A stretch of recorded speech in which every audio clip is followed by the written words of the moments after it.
নবম থেকে দ্বাদশের শিক্ষক নিয়োগের নতুন করে পরীক্ষার আগে এসএসসিকে বারবার সতর্ক করে সুপ্রিম কোর্ট বলেছিল একজন দাগিও যেন নতুন পরীক্ষায় বসতে না পারেন।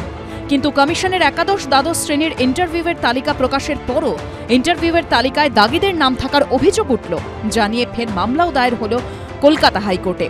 নিয়োগ দুর্নীতি মামলায় এসএসসির 26,000 চাকরি বাতিলের পর সুপ্রিম কোর্টের নির্দেশে গত 7 সেপ্টেম্বর নবম দশম এবং 14 সেপ্টেম্বর একাদশ দ্বাদশ শ্রেণীতে শিক্ষক নিয়োগের নতুন করে পরীক্ষা নেয় স্কুল সার্ভিস কমিশন। তবে তার আগে সুপ্রিম কোর্টের বিচারপতি সঞ্জয় কুমার এবং বিচারপতি সতীশ চন্দ্র শর্মার বেঞ্চ স্পষ্ট নির্দেশ দিয়েছিল দাগি বলে চিহ্নিতরা যেন কোনোভাবেই নিয়োগ প্রক্রিয়ায় অংশ নিতে না পারে। সেই সময় সুপ্রিম কোর্টে স্কুল সার্ভিস কমিশনের আইনজীবী দাবি করেন এসএসসি দাগিদের নামের তালিকা প্রকাশিত এবং তাদের অ্যাডমিট কার্ড বাতিল করা হয়েছে।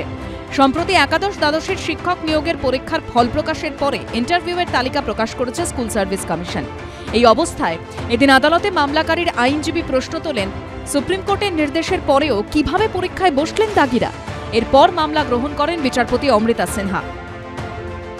যাদের জন্মসাল 1997-এ তারা এক্সপিরিয়েন্সের নাম্বার পেয়ে গেছে। এছাড়াও এক্সপিরিয়েন্সের নাম্বার এরকম অনেকে পেয়েছে যাদের এক্সপিরিয়েন্সের নাম্বার পাওয়ার কোনো প্রকার যোগ্যতা নেই, অথচ এক্সপিরিয়েন্সের নাম্বার পেয়ে গেছে। এই ধরনের ইন্টারভিউ লিস্ট তৈরি করা হয়েছে, সেখানে ডিটেলস নেই। ইভেন টেন্টেড ক্যান্ডিডেটদের যে লিস্ট, এখনো পর্যন্ত সেই টেন্টেড ক্যান্ডিডেটদের লিস্টের কোনো প্রকার ডিটেলস দেয়নি। টেন্টেড ক্যান্ডিডেটদের সম্পূর্ণ তালিকা ক্যাটাগরি ওয়াইজ তার সম্পূর্ণ ডিটেলস দিয়ে প্রকাশ করেন এখনো পর্যন্ত। আমরা তো করেছি, মামলা ফলাফল দেখে নিন। আমি তো মামলা ওয়েলকাম করছি, মামলা মামলার মতো হোক না, সে কি আছে, কি করা যাবে। আমাদের হলো এসএসসি যারা লয়ার আছেন তারা তো অ্যাপিয়ার করবেনই, তারা কোর্টে তারা উত্তর দেবেন। এখন প্রশ্ন হচ্ছে, দেশের সর্বোচ্চ আদালত একাধিকবার সতর্ক করে দেওয়ার পরও কি করে দাগি প্রার্থীদের নাম ইন্টারভিউয়ের তালিকায় ঢুকলো? এটা কি এসএসসির গাফিলতি, দায়সারা মনোভাব, নাকি ফের কোনো দুর্নীতি হয়েছে? এই প্রশ্নগুলোকে সামনে রেখে শুরু হয়েছে রাজনীতির চাপানোতর।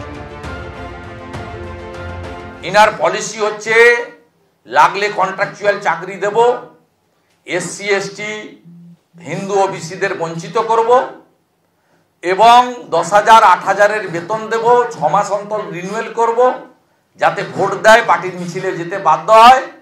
থার্ড পার্টি নিয়োগ করব ওয়েবেলের মাধ্যমে, যাতে আমার কোনো দায় না থাকে, চাকরি আমি দেব না। সেটা তো হাইকোর্টে মামলা চলছে, সেসব মামলার কথা সে মামলা চলছে, মামলা কোর্টে যে উত্তর দেবো, ওসব ফালতু কথা বলে লাভ নেই।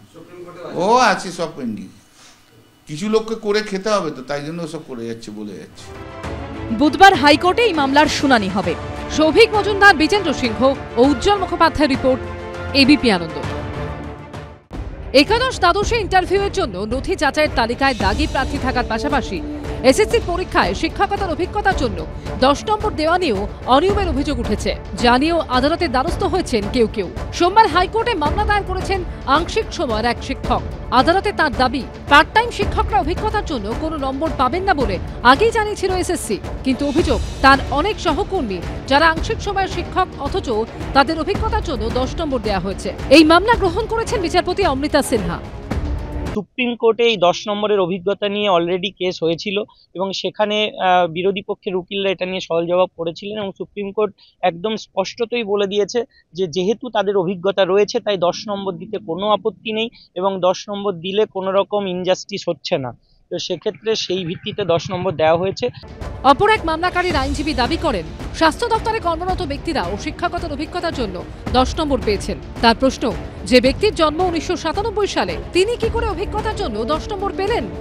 তো কেলেঙ্কারি বেরোচ্ছে এই নতুন পরীক্ষা নেবে এবং তার ফলাফল, এতে আমি এতদিন পর্যন্ত মনে করতাম যে স্কুল সার্ভিস কমিশনের চেয়ারম্যান তিনি হয়তো এই ধরনের খারাপ কাজের সঙ্গে যুক্ত নন, কিন্তু এখন দেখছি তিনিও এই ধরনের খারাপ কাজের সঙ্গে যুক্ত এবং পরিস্থিতি তার হাতের বাইরে এবং তিনি সেটাকেই সমর্থন করে চলেছেন, না হলে এই ঘটনা ঘটে না। তখনই একটা চাকরির দরজা খুলছে, সুন্দরভাবে কাজ এগোচ্ছে, তখনই একটা মহল কিছু ছাত্রছাত্রীর আবেগকে ব্যবহার করে এবং কিছু রাজনৈতিক দলের প্রভাবপুষ্ট লোককে দিয়ে মামলা মকদ্দমা করিয়ে জটিলতা তৈরি করতে চাইছে। যদিও স্কুল সার্ভিস কমিশনের পক্ষ থেকে দাবি করা হচ্ছে সবকিছুই নিয়ম মেনে করা হচ্ছে।